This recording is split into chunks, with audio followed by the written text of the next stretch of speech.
गुरुजी, आपको कोटि कोटि प्रणाम। आपके भक्त धीरज कुमार जी का सवाल आया है। वे अक्षय पुण्य प्राप्त करना चाहते हैं और वो भी बिना किसी मंत्र के और बिना किसी स्तोत्र या पाठ के, और वो सवेरे दौड़ने जाते हैं। तो वो जानना चाहते हैं कोई ऐसी विधि जिससे वो दौड़ने के साथ साथ अक्षय पुण्य और स्वर्ग की प्राप्ति कर सके। ऐसा कोई मार्ग बताएं। जय शिव शंभू, जय मां सती, जय मां शक्ति। अक्षय पुण्य प्राप्त करने के लिए यह जो सवाल आया है वह बहुत ही श्रेष्ठ सवाल आया है। और मैं आप सबको बताऊं, ऐसा नहीं है कि आप किसी श्रेष्ठ दिन पर ही या किसी त्योहार पर ही या किसी श्रेष्ठ दिन पर ही अक्षय पुण्य प्राप्त कर सकते हैं। आप अक्षय पुण्य को किसी भी समय और किसी भी वक्त प्राप्त कर सकते हैं। और अक्षय पुण्य का अर्थ क्या होता है, पहले मैं आप सबको यह बताने वाला हूँ। अक्षय पुण्य का अर्थ है, अक्षय पुण्य का अर्थ होता है कभी न मिटने वाला। जो होता है वह अक्षय होता है, अमर होता है, उसको भी अक्षय कहते हैं। और अमर पुण्य अक्षय पुण्य कहा जाता है। और जो कभी ना मिटता हो, जो अमर है, वह अक्षय कहा जाता है। और आप अक्षय पुण्य प्राप्त कर सकते हैं और अक्षय पुण्य से आप अपने रुके हुए सभी कार्यों को सिद्ध कर सकते हैं और अपनी इच्छाएं पूरी कर सकते हैं। हमारे सनातन धर्म में कहते हैं 100 भाग्य, मनुष्य के 100 कर्मों के जो भाग्य हैं वो खुलते हैं, तब मनुष्य को गुरु की आज्ञा प्राप्त होती है, गुरु मंत्र या गुरु नाम जप प्राप्त होता है। और यदि 100 जन्मों के पुण्य उदय हो जाते हैं तो उसके जीवन में कुछ मंगल होता है, कुछ विवाह संबंधित कुछ मंगल कार्य होता है, या संतान की उसके जीवन में उत्पत्ति होती है। तो इसी तरह से मान लीजिए अगर आपके 100 जन्म के अभी पुण्य उदय नहीं हुए हैं, आपको गुरु की प्राप्ति नहीं हुई, आपके जीवन में अगर कुछ मंगल नहीं हुआ है, तो इन सभी पुण्यों को उदय करने वाला पुण्य है अक्षय पुण्य। अक्षय पुण्य से आप अपने जीवन में सारे पुण्यों को उदय कर सकते हैं और अपने जीवन के 100 जन्मों के पुण्यों को उदय कर सकते हैं। और इस पुण्यों के जरिए आप कुछ भी पा सकते हैं।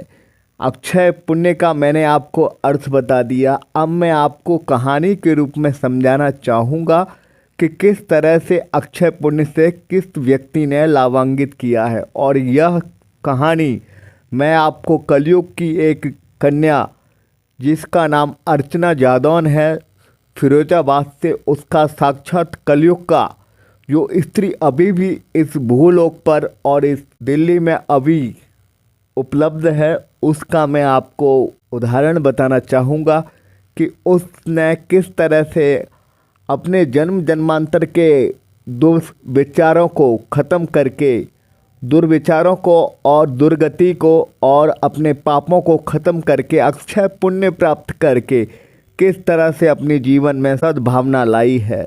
मैं उस समय अध्यात्म के मार्ग पर आगे बढ़ रहा था, अपने सनातन को भक्ति भाव और माता की पूजा करके जान रहा था। यह बात मैं आपको बताऊं 2002 की है। और 2002 के समय वह कन्या, उसको मेरी बहन कह सकते हैं क्योंकि उस समय मैं बहुत ही छोटी आयु में था, तकरीबन 14 या 15 वर्ष की आयु में होऊंगा। तो आप सबको मैं बताऊं तो फिर क्या हुआ कि जमाना मुझे भी जीवन भर मेरे शरीर की वजह से मुझे ताना मारता रहा और उसको भी उसके चेहरे की वजह से ताना मारता था। तो मैंने क्या कहा, मैंने उसके कहा, बहन मैं सत्संग सुनने जाता था बहुत ही छोटी आयु से, तकरीबन 8 साल की आयु से 16 वर्ष की आयु तक लगातार सत्संग सुनने रोजाना जाता था।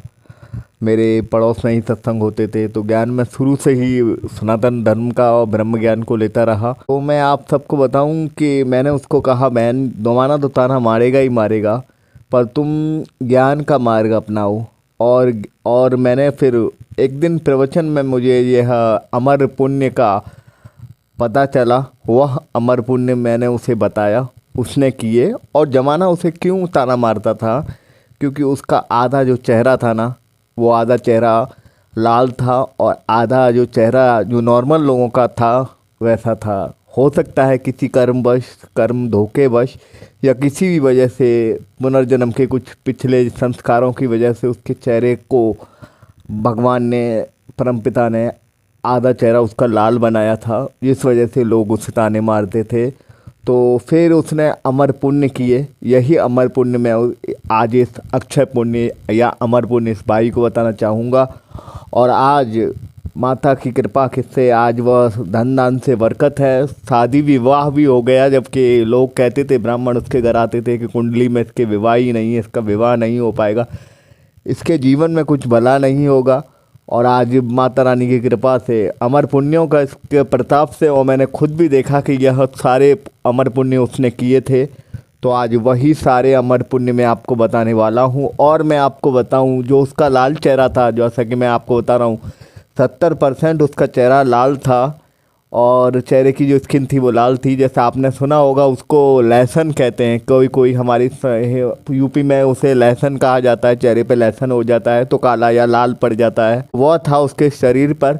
अब माता की कृपा से वह लहसन भी उसका चेहरे से नीचे आ गया है, गर्दन की तरफ आ गया है। तो वह अब स्त्री काफ़ी सामर्थ्यवान है इसका। और उसने जो अमर पुण्य मैंने जो उसे बताए थे सत्संग में सुनकर, आज वही अमर पुण्य मैं आप सबको बताने वाला हूँ।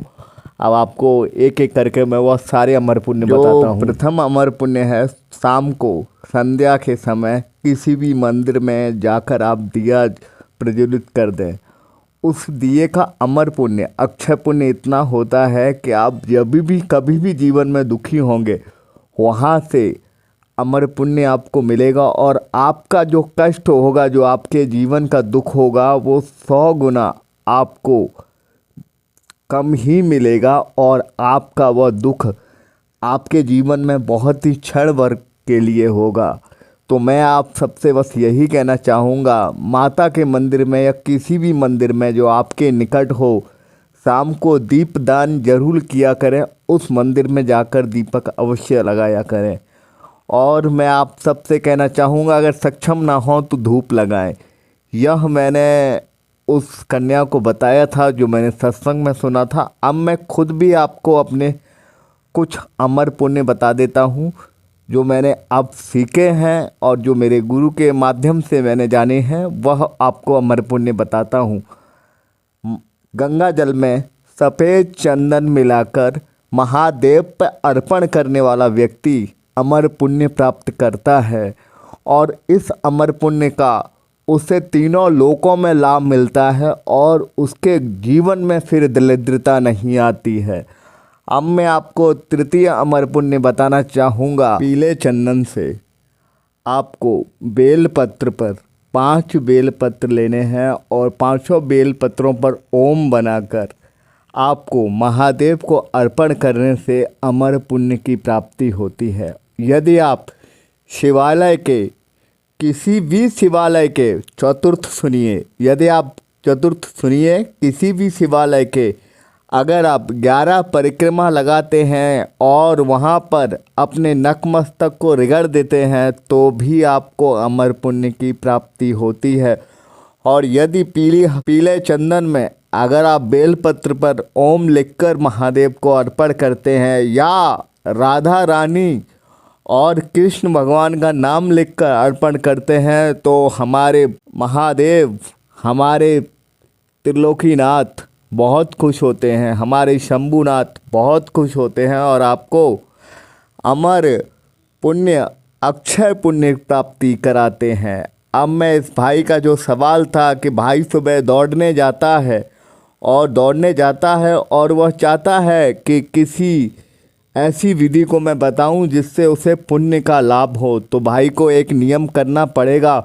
और सभी सनातनी भाइयों से मैं ये कहना चाहूँगा, अगर आप सवेरे दौड़ते हैं, जो हमारे सनातन धर्म में अब जॉगिंग का नाम दे दिया है, जो विदेशी कल्चर है, उसको बिल्कुल ना अपनाएं। आप सवेरे दौड़ें तो अपने नज़दीकी कोई मंदिर देख लें या मंदिर तक जाएं और मंदिर तक दौड़ते हुए जाएं और मंदिर के दौड़ते दौड़ते परिक्रमा लगा दें। जितने परिक्रमा आप सक्षम हैं उतने लगा दें या कम से कम 11 परिक्रमा मंदिर के लगा दें। यदि आप 11 परिक्रमा लगा देते हैं तो आप अमर पुण्य प्राप्त करते हैं और मरणों उपरांत स्वर्ग की प्राप्ति करते हैं। तो आप ये बताइए, खाली सड़क पर दौड़ना आपके लिए ज़्यादा बढ़िया दे रहेगा या आपको मंदिर के परिक्रमा लगाते लगाते मंदिर तक जाकर दौड़कर भगवान को नतमस्तक कर कर प्रणाम करके दौड़ना अच्छा रहेगा? आप सबसे मैं यह पूछना चाहूँगा। और इसीलिए उस भाई को और आप सबसे मैं कहना चाहूँगा कि अगर दौड़ते हैं तो जॉगिंग के लिए सड़कों पर या मैदानों में मत दौड़ें, महादेव के मंदिर तक दौड़ें, और दौड़ें तो परिक्रमा के लिए दौड़ें और भगवान के कम से कम 11 परिक्रमा लगाएं और महादेव से अपनी सारी इच्छाएं पूरी कराएं और अमर पुण्य पाएं और अमर पुण्य प्राप्त करें, अक्षय पुण्य प्राप्त करें और अपने सभी विकारों को मिटाएं और स्वर्ग की प्राप्ति करें और अपने शरीर को भी दुरुस्त रखें।